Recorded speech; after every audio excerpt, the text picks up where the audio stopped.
सुगस Adani group से related आ चुकी एक बहुत बड़ी न्यूज और बताया जा रहा है कि हिंडनबर्ग केस के क्लीन चिट के बाद में अडानी ग्रुप के लिए सबसे बड़ा क्लीन चिट दिया गया है कोर्ट की तरफ से, वो भी यूएस कोर्ट की तरफ से। लेकिन इसके बाद भी अडानी पावर में मोमेंटम सस्टेन नहीं कर रहा है, बहुत मिनिमल मोमेंटम था। इसके पीछे का रीजन क्या है, कुछ पॉइंट है उसको यहाँ पर समझते हैं।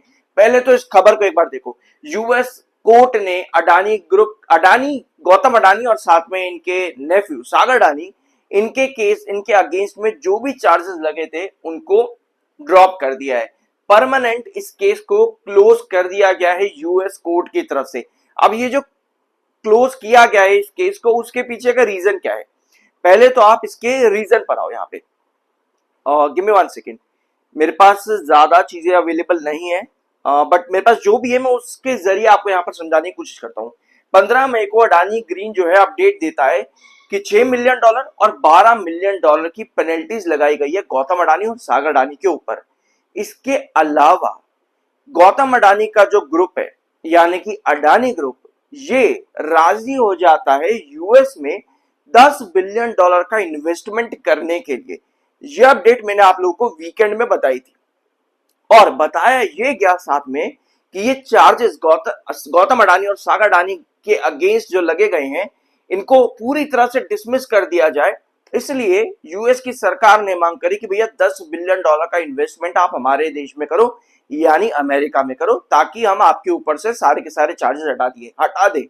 तो ये कहीं ना कहीं अपडेट यहाँ पर चली और साथ में पेनल्टी भी लगाई गई $6 मिलियन और $12 मिलियन की, और यहाँ पर पूरा क्लीन चिट दे दिया गया। लेकिन अब ये अपडेट जो है ये डिक्लेयर करती है कि भैया क्लीन चिट मिला है। ये रही $10 बिलियन की इन्वेस्टमेंट की अपडेट जो कि यूएस में करेगा अडानी ग्रुप, ठीक है, आफ्टर ईरान डील। अब इसके साथ में आज के दिन मोमेंटम भाई क्यों नहीं दिख रहा है, इसके पीछे कहीं ना कहीं रीजन ये हो सकता है कि स्टिल अडानी ग्रुप जो है वहां के कोर्ट के ऑर्डर का इंतजार कर रहा है कि भैया कोर्ट की ऑर्डर शीट एक बार आ जाए। डिसमिसल तो मिल चुका है ऑन प्रेजुडाइज बेसिस, बट अभी ऑर्डर शीट नहीं आई, तो कहीं ना कहीं इस चीज का इंतजार अभी चल रहा है यहाँ पे। अब अडानी ग्रुप से रिलेटेड एक अपडेट और आती है मार्केट में आज के दिन के अंदर कि भैया 60,000 करोड़ का इन्वेस्टमेंट अडानी ग्रुप करने वाला है बिहार में, जिसमें से टोटल 27,000 करोड़ यानी 27,000 करोड़ अडानी ग्रुप बिहार में थर्मल पावर इन्वेस्टमेंट करेगा। अब जब बात आती है थर्मल पावर इन्वेस्टमेंट की, तो अडानी पावर थर्मल पावर से पावर सप्लाई भी करता है और उसके साथ में कोल प्लांट्स भी जनरेट करता है। तो अडानी पावर के लिए ये 27,000 करोड़ का इन्वेस्टमेंट क्या चल रहा है अडानी ग्रुप की तरफ से इन बिहार, तो यस, ये अपडेट भी अडानी पावर की साइड पर चले जाती है क्योंकि ये पावर सेक्टर पर काम करने वाली है और थर्मल पावर में अडानी पावर जो है पावर सप्लाई भी करता है और साथ में कोल के जरिए भी अपना काम चलाता है, जो कि 2400 megawatt ultra super critical thermal power project होने वाला है इन पिरपेंटी भागलपुर डिस्ट्रिक्ट इन बिहार। तो ये अपडेट आज के दिन यहां पर चल रही है मार्केट में, अडानी पावर से रिलेट कर सकते हो। ओवरऑल जो इन्वेस्टमेंट है वो लगभग 60,000 करोड़ के आसपास का बताया जा रहा है इन बिहार। अब एक अपडेट और आती है कल के दिन अडानी पावर से ही रिलेटेड, क्योंकि अडानी पावर एक और सब्सिडरी इनकॉर्पोरेट कर देता है। ये सब्सिडरी कौन सी है, आईपीएसएल। 14 मई को ये सब्सिडरी लॉन्च करी जाती है, किस लिए भैया, for electricity and energy trading. Energy trading and electricity trading purpose के लिए अडानी पावर ने ये एक नई सब्सिडरी इनकॉर्पोरेट कर दी है। तो ये भी अपडेट अडानी पावर से रिलेटेड बन जाती है। 37.3 का एमएफआई है, 60.4 का आपका आरएसआई है अडानी पावर के अंदर। लेकिन भाई मुझको ये बता अडानी पावर में तेजी क्यों नहीं है, सब्सक्राइब जरूर करना। I am NISM 7 certified. All right, ये है अडानी पावर का चार्ट डेली टाइम फ्रेम का, फिर हम आएंगे 30 मिनट 1 आवर टाइम फ्रेम के अंदर। अब यहाँ पर बहुत ध्यान से सुनना, हम लोगों ने बहुत सी रिपोर्ट्स डिस्कस करी मार्च के महीने में, अप्रैल के महीने में, जिसमें सबसे इंपॉर्टेंट जो रिपोर्ट आती है वो है जेफरीज की। जेफरीज कहते हैं कि जून से लेकर के सितंबर के महीने का जो टाइम पीरियड रहेगा इंडिया के रिन्यूएबल एनर्जी पावर सेक्टर के लिए बहुत बढ़िया होगा due to deficit in monsoon. अब मैंने आप लोगों के साथ ये चीज कई बार डिस्कस करी है, इसका मतलब ये है कि जो अप्रैल में रैली मिली शायद वो मई के महीने में, हाँ मई के महीने में हमको साइडवेज कंसोलिडेट करती देखने को मिल सकती है। अब ये जब से हमने ये चीज डिस्कस करी है ना कि मई का महीना फ्लैट रहेगा, कंसोलिडेटेड रहेगा, तब से लेकर के आज की डेट आ चुकी है लगभग 19 मई या 20 मई है आज के दिन में, और अडानी पावर एक्चुअली में साइडवेज कंसोलिडेशन ही कर रहा है। आप यहां पर देखो डेली टाइम फ्रेम के चार्ट पैटर्न पर, जब से मई का महीना आया है सिर्फ एक बार अडानी पावर ने अपना हाई टच किया है, ऑल टाइम हाई लगभग 232 के ऊपर का। उसके बाद से सिर्फ और सिर्फ साइडवेज में कंसोलिडेट ही कर रहा है, जिसमें 207 रुपए, अभी मैं मार्क करूंगा इस चीज को चार्ट पे, 207 एक इंपॉर्टेंट बेस है। लेकिन भाई क्यों, पहले यहां पर ध्यान से देखना।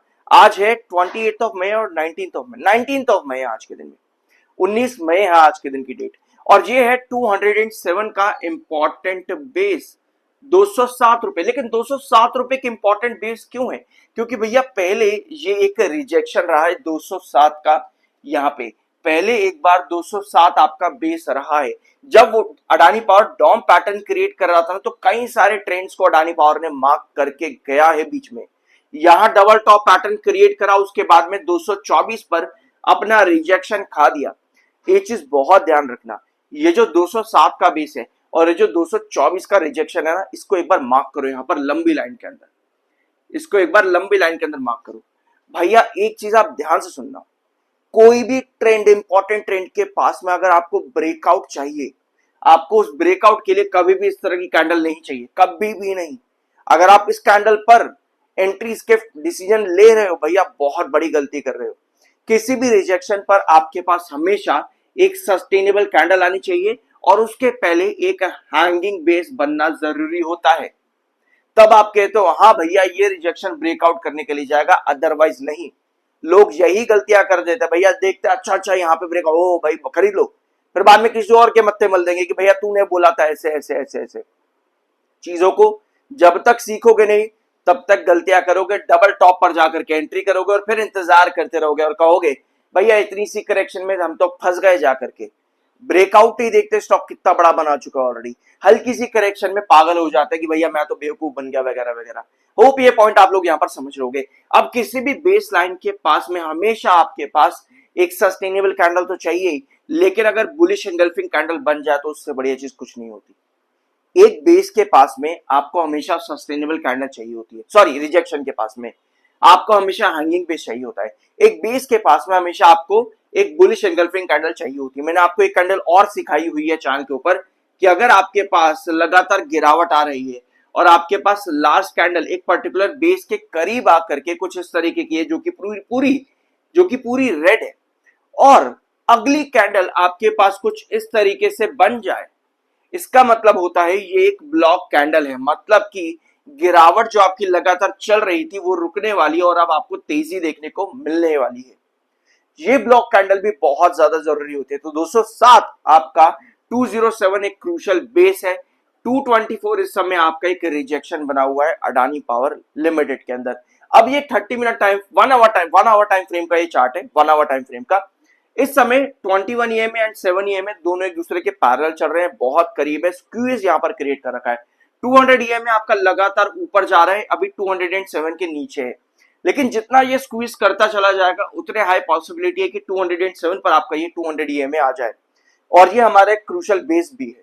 तो जब तक अडानी पावर 207 के ऊपर है, चार्ट्स बहुत स्टेबल है, यहाँ पर कोई गिरावट नहीं आ रही है जब तक 207 के ऊपर है। बट ये जो शॉर्ट टर्म इन्वेस्टर होते हैं ना, वो 2 रुपए की गिरावट के अंदर भी बहुत पैनिक करते हैं। उनको लगता है भाई ये सब खत्म हो गया, सब बर्बाद हो गया। लेकिन जब लॉन्ग टर्म की बात आती है तो कंपनी ने बहुत बढ़िया रिटर्न दिए हैं, इनवर्स का पैटर्न जो हम पिछले 6-7 महीनों से डिस्कस भी कर रहे थे उसको पूरा बनाया वगैरह वगैरह चीज चली। अब एक और पॉइंट आता है कि भैया मुझे 300 चाहिए, मुझे 250 चाहिए। देखो यार एक चीज ध्यान से सुनना, मार्केट में कोई भी टारगेट अचीवेबल है, गिरावट में भी अचीवेबल है, तेजी में भी अचीवेबल है, डाउन ट्रेंड का भी टारगेट अचीवेबल है, अप ट्रेंड का टारगेट भी अचीवेबल है। लेकिन जब आप ये पूछते हो कमेंट बॉक्स में कि भाई इसका टारगेट क्या होगा 6 महीनों में, 5 साल के अंदर, कभी ये पूछो ही मत। सबसे बड़ी बेवकूफी है ये पूछना। भैया कौन कह रहा है 5 साल में दुनिया में कुछ खराब नहीं होगा? कल को कुछ और बुरा आ जाए भैया, पता चले अडानी पर 50 रुपए पर गिरा हुआ है और आप किससे पूछ करके बैठो भैया 5 साल में ये तो 1000 रुपए हो जाएगा, 5 साल बाद आपको 50 रुपए मिल रहा है, भैया दुनिया में तबाही मच गई है। आप कहोगे भैया मेरे को तो बेवकूफ बना दिया।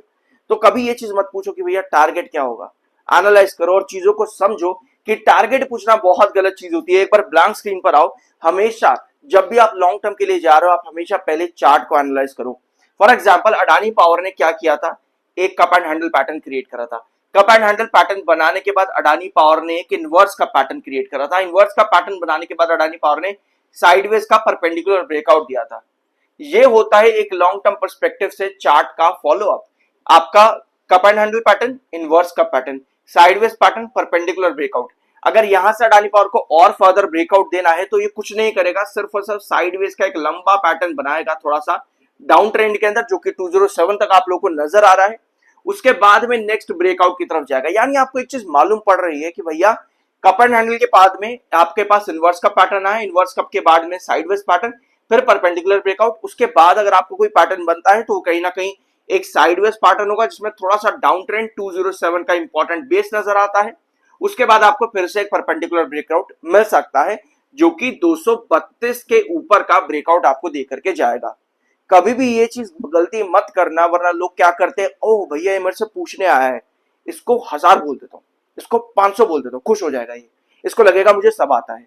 लोग ऐसा कर देते हैं और फिर हमें क्या मिलता है, सब चीजें अचीवेबल वाले मार्केट में। लेकिन ये चीज कभी मत करो कि भैया क्या टारगेट होगा। भैया चार्ट पैटर्न को फॉलो अप करते चले जाओ, आपको सब अचीवेबल नजर आएगा। लॉन्ग टर्म में मतलब ये होता है कि आपने एक पर्टिकुलर स्टॉक में एंट्री करी, उसमें आपको गिरावट मिली या आपके प्राइस पर वापस आ गए, आपके पास और बाइंग करने का मौका है। मार्केट को समझो, चार्ट्स को समझो, अपनी एंट्री होल्ड करके रखो, आपको लॉन्ग टर्म में वो चीजें मिलेंगी। बट पैनिक करना दैट मीन्स आप शॉर्टर हो, आप लॉन्ग टर्म इन्वेस्टर नहीं हो। होप कुछ नया जानने को मिला होगा। एक छोटा सा सब्सक्राइब जरूर करते जाना, आपके लिए कुछ नहीं है लेकिन मुझे बड़ा अच्छा लगता है क्योंकि मेहनत लगती है वीडियो बनाने में इस तरह की। मिलता अगले वीडियो में।